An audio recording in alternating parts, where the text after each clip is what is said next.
To be honest, I feel just a little bit of a fraud talking to you because I have not worked with Isabelle de Charrière, nor with her correspondence. However, I do work on descriptions of large numbers of early modern letters, and I do work around the clock with early modern and Enlightenment figures, so the authors, the recipients, and the people mentioned within these letters. My days and nights have been filled for more years than I care to admit with vast numbers of early modern people and the snippets of their lives that are found in the letters they have left behind. And my job is to put these people in order, if I can put it that way, within a large union catalogue of correspondence, to work out which people are the same and which are not the same, to create the best list that I can. And this list is continually expanding with records that are being augmented and refined, and new people are added as ever more correspondences come together. Of course, this work is easy with the better-known individuals, but it becomes fascinating with the less well-known. And at times it's a bit like a memory game. I'm always trying desperately to remember where I last saw someone. And of course, early modern people don't always go by the same name. But once you're among them and attuned, you all know the feeling. You begin to pick out from the crowd the people you need. And this is what I'm going to talk about now, the crowd. How the work we're doing collaboratively with scholars, students, research projects, archives and publishers, how this can help gather information for lesser known people within it, or how it can place centre stage a given individual, such as in your case your Charrière, and begin to trace how an individual connects into the backdrop with everyone else. I'm not going to talk about visualization or analysis per se, because I think Dirk will address this later with the work done at his wonderful SkillNet project. Rather, I'm going to focus on a subset of letters and individuals to be found within the collection of metadata I edit in Early Modern Letters Online.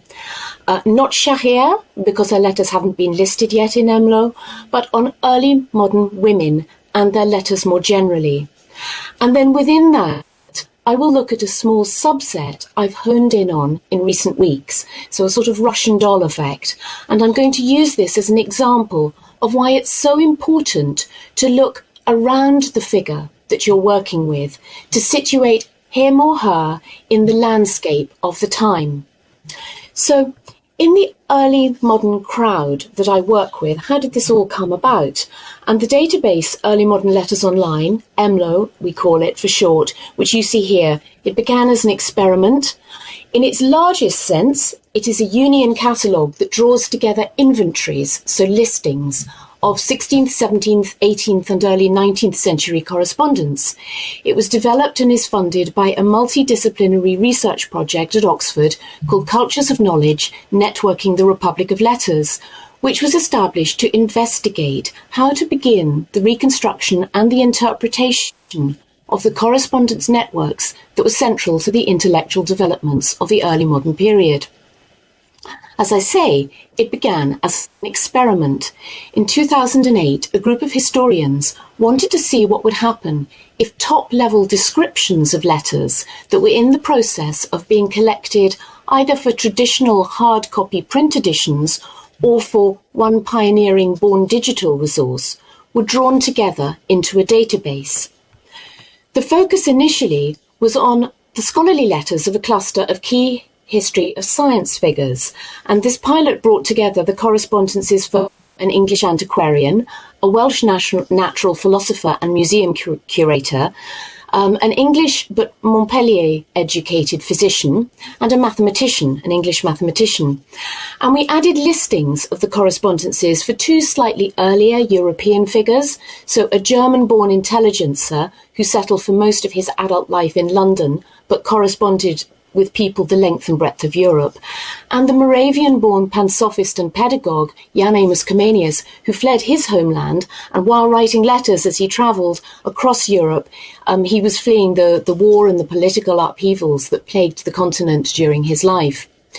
Basic descriptors of the surviving letters of these 6 men were combined, and we began to pull together biographical details of their correspondence and links to external authoritative online resources, so national biographical dictionaries, for example, for places, the origins and destinations of the letters.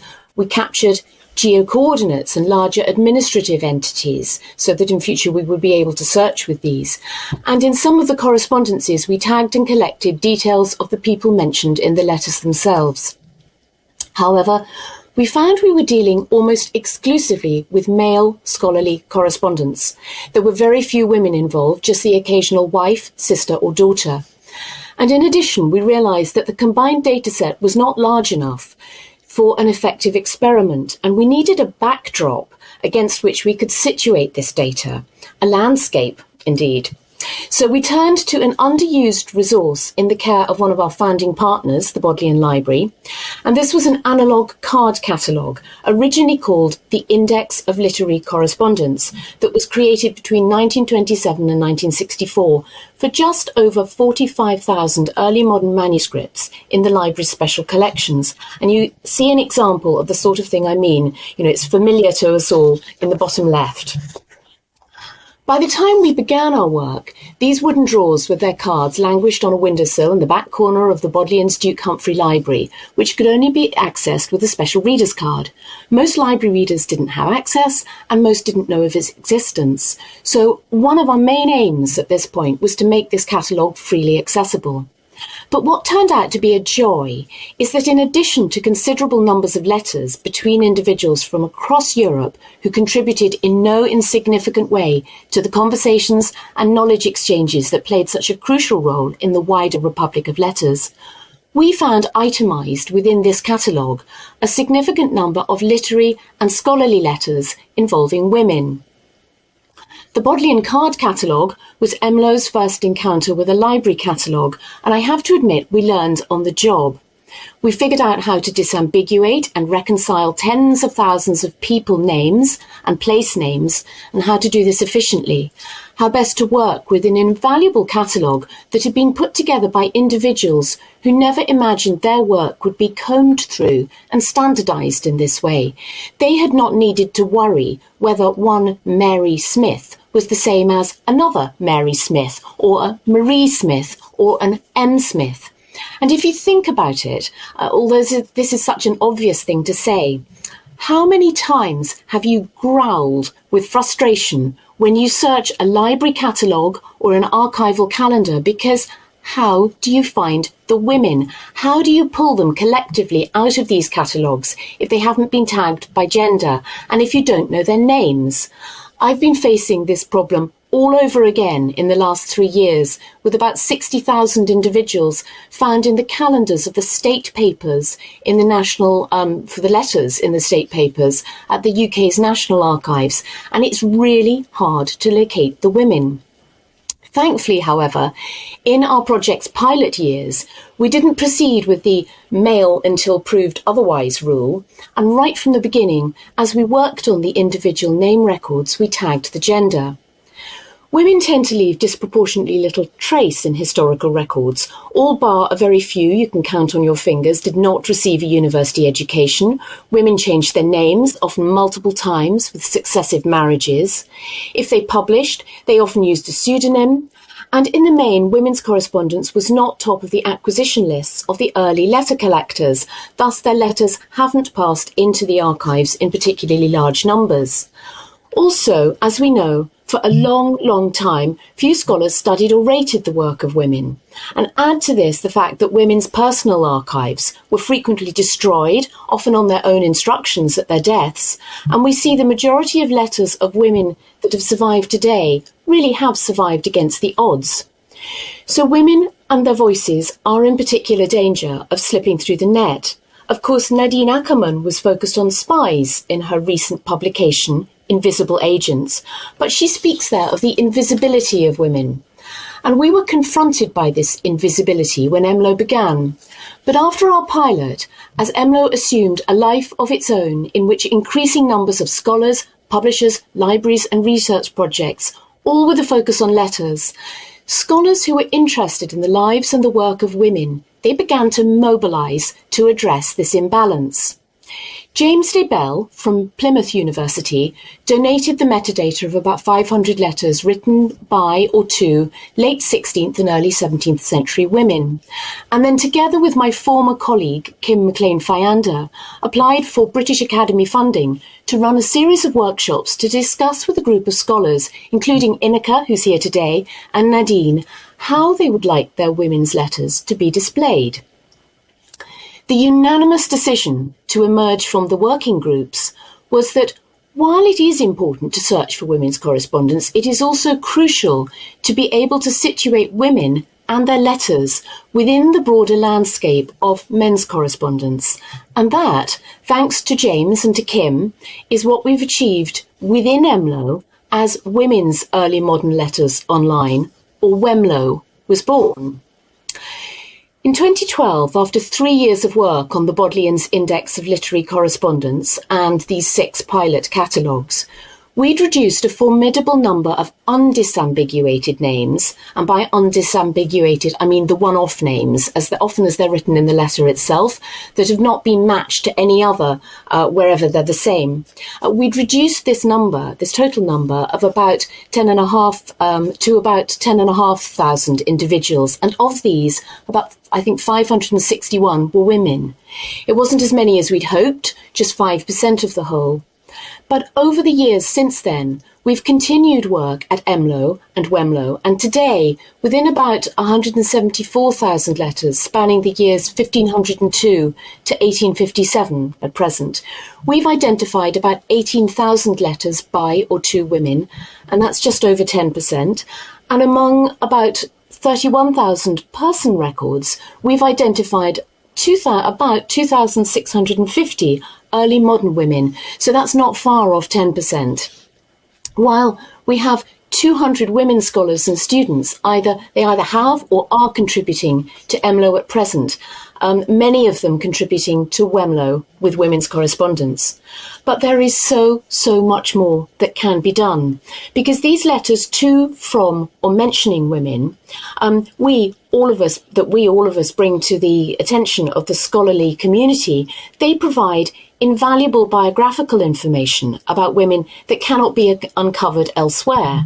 They prove extraordinarily rich when you come to consider the wider prosopographical connections within familial, social and learned networks, and this information needs to be combined with information gleaned from documents from wills, household inventories, diaries and letters written by men to men as well.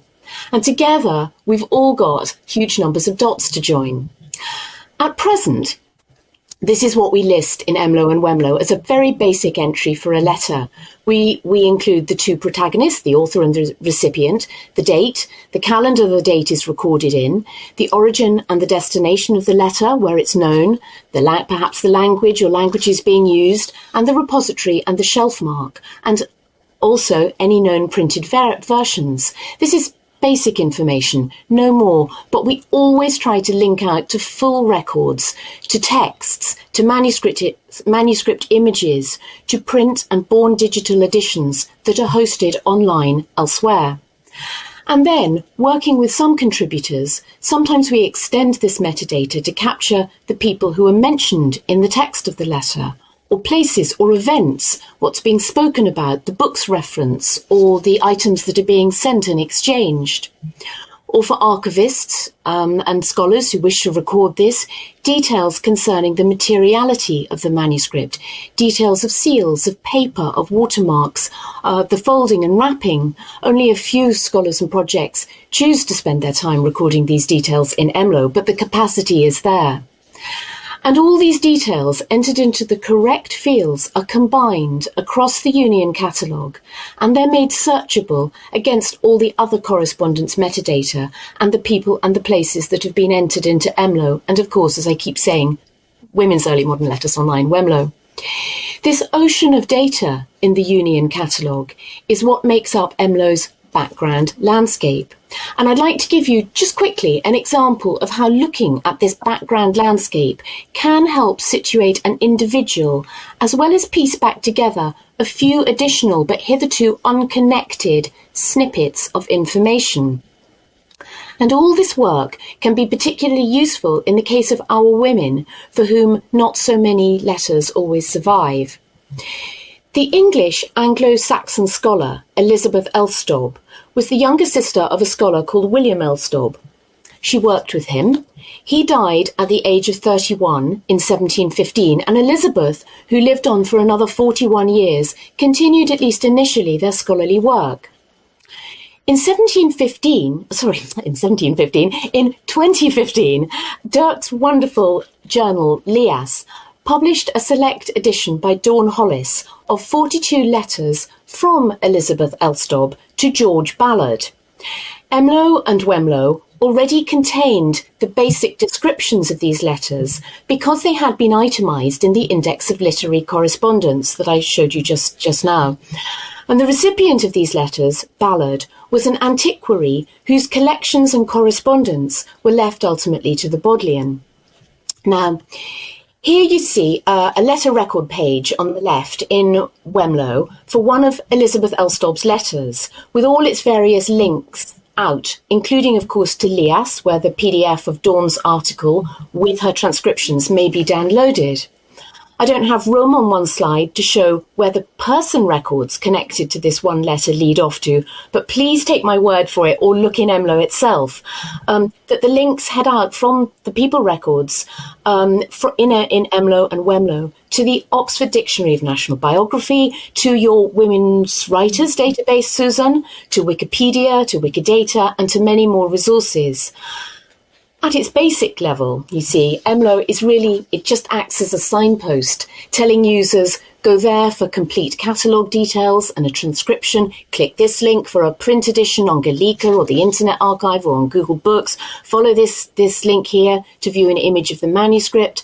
And so often users come into EMLO for one reason, yet a couple of clicks later find themselves in a database that's hosted elsewhere.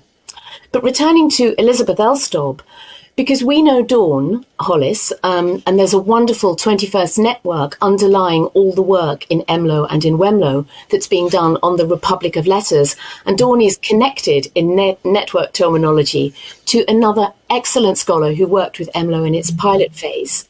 So we were able to contact Dawn, and she helped us to tidy and correct the not always entirely accurate details that had been recorded from the card catalogue for these letters.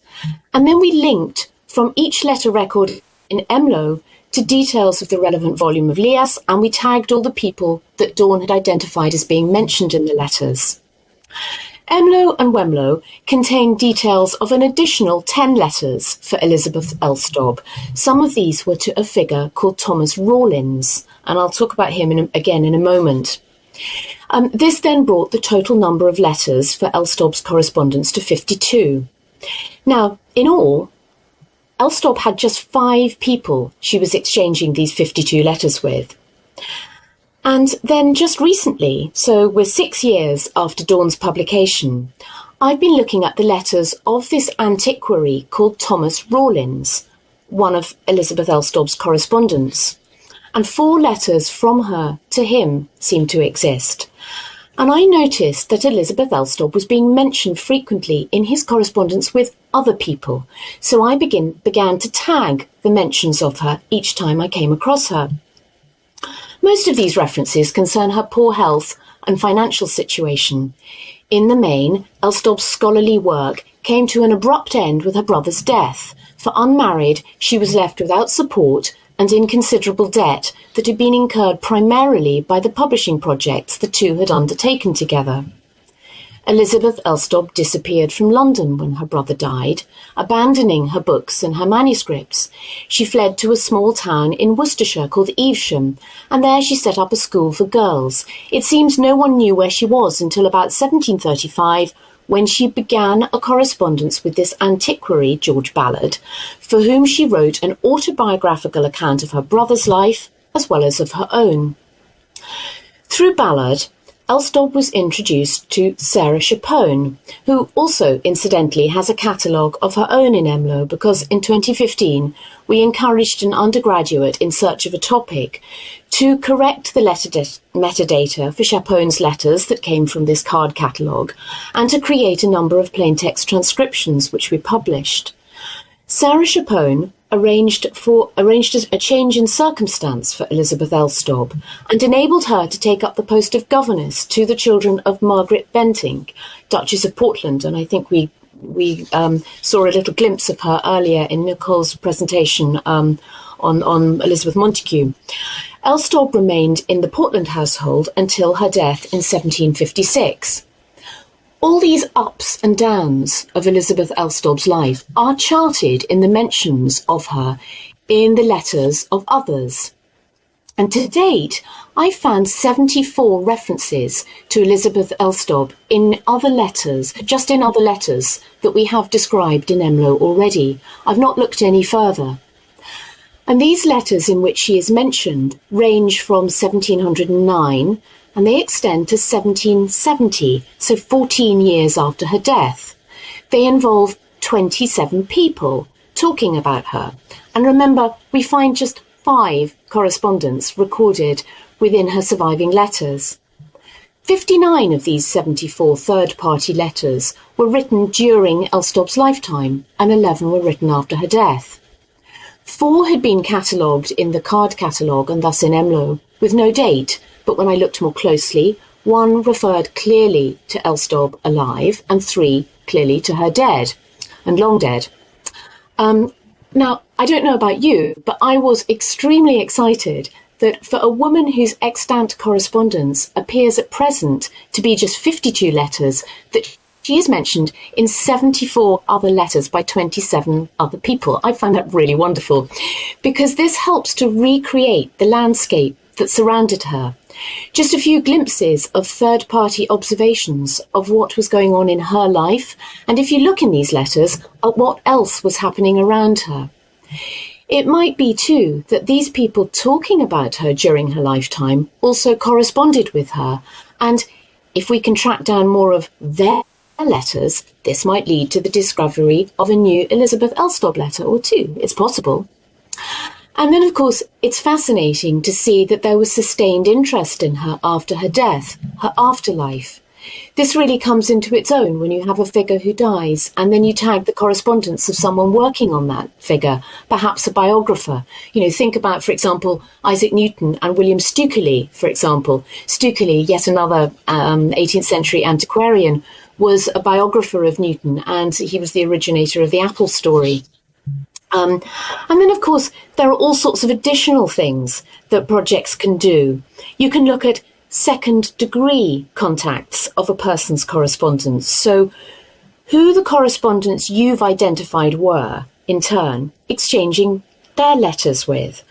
How many people were they connected to by surviving letters, and thus how important a node, as it's called, is each person within a network. You know, we're beginning to do this sort of work on a regular basis now. And then, you know, of course, of the people who are writing about an early modern individual, they too were corresponding with a known number of others. I'm guessing that Dirk is going to talk about this in detail later, so I won't take it any further, but you can see where it's going. And Elizabeth Elstob gives just one tiny example of how EMLO and Women's Early Modern Letters Online provides an ocean into which we can situate an individual.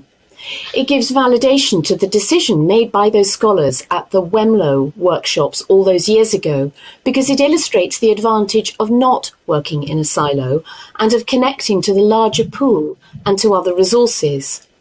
But it does mean that there is so much work for us all to do, because scholars and research projects recombine an early modern individual's letters from multiple archives and print resources where it's been scattered. They might shade in the lost letters, the ghost letters, that is, where there's a reference made in a letter that does exist to a letter that no longer exists. So what I call the "I received your letter of last Thursday" type. You can begin to sketch in where a now lost letter would have existed. Scholars are transcribing and researching and annotating, and they're publishing these letters. And then ideally, they situate skeletal descriptions of the correspondence and the people involved within the ocean, so that they too can draw on what is going on in the wider epistolary landscape. And in this way, scholars inadvertently are helping each other. And the 21st century community is involved in an altruistic exercise. The more that is tagged and linked, the more benefit the work of one individual becomes to others working on other correspondences, and the more the background landscape is brought into focus. At EMLO and WEMLO, we continue to bring together and showcase listings of as many women's letters as possible.